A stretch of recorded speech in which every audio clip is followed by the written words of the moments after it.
Hello नमस्कार। आज बघूयात बाप्पाच्या आवडीचे उकडीचे मोदक।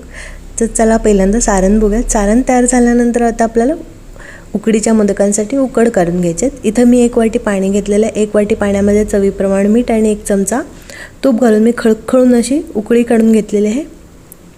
तर उकळी झाल्यानंतर मी नॉर्मल आपलं साधं रेशनच्या तांदळाचं पीठ घेतलेलं आहे। 1 वाटी पीठ घालून मी मिक्स करून एक 10 मिनिटं वाफ काढून आपलं मळून घेतलेलं आहे पीठ। अगदी आपल्याला हाताला सोन होईल असं गरम गरमच पीठ मळून घ्यायचं, म्हणजे ते छान मळलं जातं आणि आपल्या मोदकांनाही पाऱ्यांना मोदकाच्या पाऱ्यांना चिरा पडत नाहीत।